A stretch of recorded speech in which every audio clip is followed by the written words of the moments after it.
Hema committee report പുറത്തു വന്നതിന് ശേഷം സമൂഹ മാധ്യമങ്ങളിൽ ഒന്നടങ്കം പലതരത്തിലുള്ള ചർച്ചകൾ നടക്കുന്നു, വിവാദങ്ങൾ ഉയർന്നു വരികയാണ്. ഈ ഒരു ഘട്ടത്തിൽ നമ്മോടൊപ്പം ഈ വിഷയത്തിൽ പ്രതികരിക്കാനായിട്ട് ചലച്ചിത്ര താരം ഇന്ദ്രൻസ് നമുക്കൊപ്പം ഉണ്ട്. ഇന്ദ്രൻസ് ചേട്ടാ, ഇപ്പോൾ എക്സാമൊക്കെ കഴിഞ്ഞ് വന്നിരിക്കുകയാണ്. റിപ്പോർട്ട് പുറത്തു വന്നു, നമ്മൾ രാവിലെ ചോദിച്ചിരുന്നു ഈ റിപ്പോർട്ട് പുറത്തു വന്നതിനെ പറ്റി. ഇപ്പോൾ പരീക്ഷ നടക്കുന്നതുകൊണ്ട് തന്നെ ഒരാഴ്ചയായിട്ട് പഠനത്തിലാണ്. ഹേമ കമ്മിറ്റി റിപ്പോർട്ട് പുറത്തുനിന്ന് അറിഞ്ഞു. എൻ്റെ രീതികളും ഡീറ്റെയിലൊന്നും അറിയില്ല. അപ്പം ശരിക്കും എനിക്ക് ചാനലൊന്നും കാണാനും പത്രത്തിലോ പഠിക്കാനോ ഒന്നും പറ്റിയിട്ടില്ല. അപകടം പിടിച്ച കാര്യമെന്ന് മാത്രം അറിയാം. അതുകൊണ്ടാണല്ലോ അന്വേഷണമൊക്കെ പ്രഖ്യാപിച്ചു. അപ്പോൾ അതിൻ്റെ കാര്യങ്ങളുണ്ട്. പക്ഷേ നമുക്ക് ഇതെല്ലാം ഓരോന്നും കേൾക്കുമ്പം ഞെട്ടലും ആദ്യ പിടിക്കലും ഒക്കെ ഉണ്ടെന്നുള്ളതല്ല. എന്തോ ചെയ്യാൻ നമ്മൾ നിൽക്കുന്നൊരു ഫീൽഡല്ലേ. ഇന്ദ്രൻസ് ചേട്ടാ, തുടക്കത്തിൽ തന്നെ ഒരു തയ്യൽക്കാരനായിട്ടാണ് സിനിമയിലെത്തുന്നത്. അപ്പോൾ ഒരു നീണ്ട കാലം സിനിമാ വ്യവസായത്തിൽ അകത്തും പുറത്തുമായിട്ട് പ്രവർത്തിച്ച ഒരാൾ കൂടിയാണ്. ഇത്രയും ഒരു സിനിമ അനുഭവത്തിൽ ഏതെങ്കിലും തരത്തിൽ തൻ്റെ സഹപ്രവർത്തകർ ഇത്തരത്തിലൊരു ലൈംഗികപരമായ ചൂഷണങ്ങൾ നേരിടുന്നതായിട്ട് ശ്രദ്ധയിൽപ്പെട്ടിട്ടുണ്ടോ? അതില്ല എന്ന് പറയാൻ കാരണം അതില്ല തന്നെ. ഞാനൊക്കെ ശരിക്കും നമ്മൾ സിനിമ തുടങ്ങുമ്പോൾ ഒരു ഫീൽഡ് നമ്മൾ കാണുന്നു. നമ്മുടെ ജീവിതമായിട്ട് അവിടെ ഭയങ്കര ക്ലീനാണ്, ക്യൂട്ടാണ്.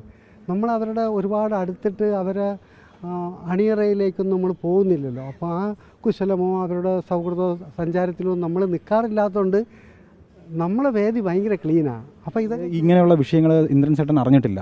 ഇല്ല, നമ്മളങ്ങനെ കേട്ടിട്ടൊന്നുമില്ല. അപ്പം ഇങ്ങനെയൊക്കെ പണ്ടൊക്കെ ഇങ്ങനെ പറഞ്ഞിട്ടും കേട്ടിട്ടൊക്കെ ഉണ്ട്. അപ്പം അവർക്ക് ബുദ്ധിമുട്ടുകളുണ്ടാക്കും, താമസ സൗകര്യം ക്ലിയർ അല്ലാതെ പണ്ടൊക്കെ കേട്ടിട്ടുണ്ട്. പിന്നീട് നമ്മൾ പോയി നമ്മളെ കാര്യം കഴിഞ്ഞുകൊണ്ട് പോകുമല്ലേ. അപ്പോൾ ഇതിനെക്കുറിച്ച് അവർ ഒരുപാട് സൗഹൃദങ്ങളില്ലാത്തതുകൊണ്ട് തന്നെ അത്തരം കാര്യങ്ങളൊന്നും അറിയില്ല. ഇപ്പോൾ 2017 നടിയെ ആക്രമിച്ച കേസ് വന്നതിന് ശേഷമാണ് WCC ഒക്കെ രൂപീകൃതമാകുന്നത്. ഇതിന് ശേഷമാണ് വലിയ തരത്തിൽ നടികൾ അവരനുഭവിച്ചിട്ടുള്ള പ്രശ്നങ്ങൾ തുറന്നു പറയാനായിട്ടുള്ള ഒരു മനസ്സ് കാണിച്ചതും തുറന്നു പറഞ്ഞ ഒരു സമൂഹ മാധ്യമങ്ങളടക്കം മുന്നോട്ട് വന്നു. അപ്പോൾ ഈ ഒരു ഘട്ടത്തിൽ എപ്പോഴെങ്കിലും ഇതിനെപ്പറ്റി ആരോടെങ്കിലും ചോദിച്ചിട്ടുണ്ടോ? അങ്ങനെ വ്യക്തിപരമായിട്ട് ആരോടും ചോദിച്ചിട്ടില്ല. അവർ പറയുന്നതൊക്കെ വായിക്കുകയും അറിയുകയും ചെയ്യുന്നുണ്ട്. അപ്പോൾ അത്രയും ധൈര്യമായിട്ട് തൻ്റെ അടുത്തോടെ അവരതൊക്കെ പറയാൻ തയ്യാറായി എന്നുള്ള ഒരു നല്ല ലക്ഷണമായിട്ട് തന്നെ കാണുന്നത്. ഈ മലയാള സിനിമാ വ്യവസായത്തിൽ ഒരു പവർ ഗ്രൂപ്പ് ഉണ്ടെന്ന് പറയുന്നത്, അതായത് ഒരു മാഫിയ അല്ലെങ്കിൽ ലോബികൾ പ്രവർത്തിക്കുന്നു എന്നൊക്കെ പറയുന്നുണ്ട്. അങ്ങനെ എന്തെങ്കിലും ലോബികൾ ഈ ചലച്ചിത്ര മേഖലയിൽ പ്രവർത്തിക്കുന്നുണ്ടോ? അങ്ങനെ അറിയില്ല. അങ്ങനെ ഉണ്ടെങ്കിൽ തന്നെ ശരിക്കും പറഞ്ഞാൽ അങ്ങനെ ഒരു രഹസ്യമൊക്കെ നമ്മളെക്കാളും മുമ്പ് അറിയുന്നത് നിങ്ങളൊക്കെ തന്നെയായിരിക്കും. നമുക്കറിയാൻ പറ്റില്ല. സൂക്ഷിക്കണേ, ഇങ്ങനെ ഉണ്ടെന്നൊക്കെ കൂട്ടുകാർ പറയും. അങ്ങനെ എനിക്ക് തോന്നിയിട്ടില്ല. കാരണം നമുക്ക് അങ്ങനെ ഒരു ആരുടെയെങ്കിലും ഒരു ചെറുത്തുതീർപ്പൊന്നും ഉണ്ടായില്ല. അപ്പോൾ പുതിയ കുട്ടികൾ വരുന്നു, അവരുടെ പുതിയ സിനിമ ആശയങ്ങളൊക്കെ പറയുന്നു. അതിനോടൊപ്പം ഞാനും ഇടയ്ക്കിടയ്ക്ക് എനിക്ക് അവസരം കിട്ടുന്നുണ്ട്. പക്ഷേ ഇവിടെ ഒരിടത്തും ഈ പറഞ്ഞ പോലൊരു സംഭവം അറിയുന്നില്ല.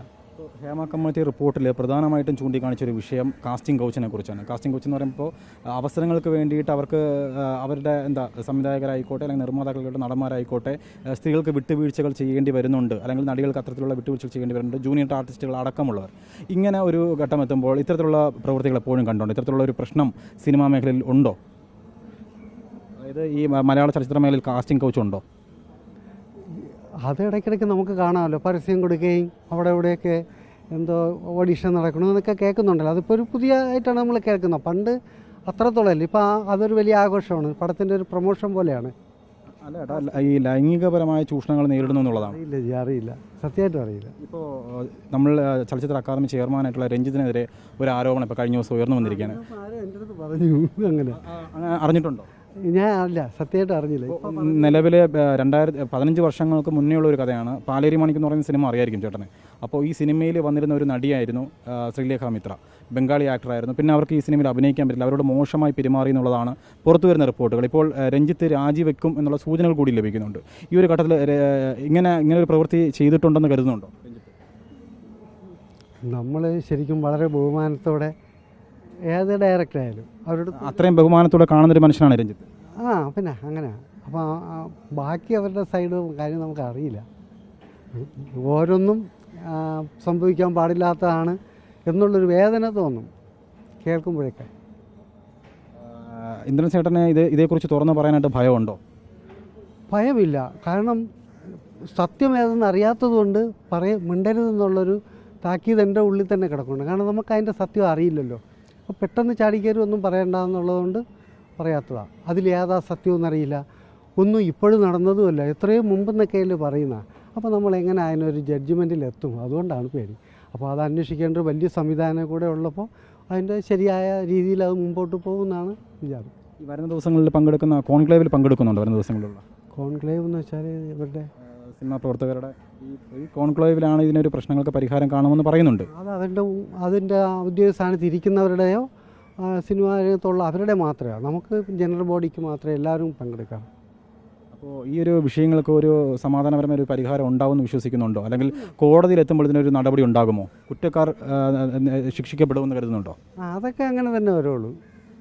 പ്രത്യേകിച്ച് സ്ത്രീകൾക്ക് നേരെയുള്ള വിഷയങ്ങളിലൊക്കെ സന്ധിയില്ലാതെ തന്നെയാണ് ജനം മൊത്തത്തിൽ അങ്ങനെ തന്നെ നിൽക്കും. അപ്പോൾ അതങ്ങനെ തന്നെ ഉണ്ടാവും. ഇതിന് നീതി ഉറപ്പായിട്ടും ഉണ്ടാവുമല്ലോ. പിന്നെ തുടർന്നും അങ്ങനെയൊക്കെ ഉണ്ടാവാതിരിക്കട്ടെ, നല്ല സന്തോഷമായിരിക്കട്ടെ. സംസാരിച്ചൊരു കാര്യമുണ്ട്, ഈ വിഷയത്തെപ്പറ്റി സംസാരിച്ചപ്പോൾ സിനിമാ മേഖലയിൽ എരിവും പുളിയും ഉണ്ടെന്ന് പറഞ്ഞു. അത് വലിയ വിവാദമായിട്ടുണ്ട്. അതേക്കുറിച്ച് എന്താ പറയാനുള്ളത്?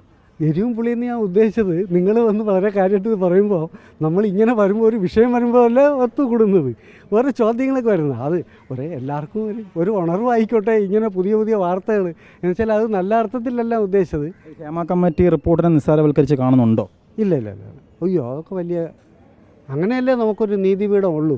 നമുക്ക് എല്ലാവർക്കും ചെന്ന് ചേരാനോ സമീപിക്കാനോ പറ്റുന്നൊരു അവസാനത്തെ ഇടമല്ലേ. അത് വളരെ ഗൗരവത്തോടെ തന്നെയാണ് കാണുന്നത്. ഒരിക്കലും അങ്ങനല്ല. ഞാൻ പറഞ്ഞതിൽ അങ്ങനൊരു അർത്ഥം ഞാൻ കൂട്ടുകാരുടെ അടുത്തൊക്കെ തമാശ പറഞ്ഞെങ്കിലും അതിൻ്റെ ആഴത്തിലേക്കൊന്നും നമുക്കറിയില്ല കേട്ടോ. അയ്യോ, നാളത്തെ പരീക്ഷ എങ്ങനെയാണ് നോക്കുന്നത്? പഠിച്ചായിരുന്നു? നാളെ കൂടെ ഓൺലൈൻ ഇനി പോയിരുന്നു കുറച്ചുകൂടെ നോക്കണം. ഇന്നത്തെ പരീക്ഷ എങ്ങനെയാണ് ഉണ്ടായിരുന്നു? എത്ര വിഷയങ്ങളാണ് ഇന്ന് എഴുതിയത്? കുറേ, ഞാനൊരു 3-4 വിട്ടു. ബാക്കിയൊക്കെ ഒപ്പിച്ചെന്നാണ് വിചാരം. ജയിക്കും. അവരുടെ കരുണയും കൂടെ ഉണ്ടാവുമല്ലോ ഇത് എന്ന് ഞാൻ കരുതുന്നു. എക്സാമുകൾക്ക് എല്ലാവിധ ആശംസകളും.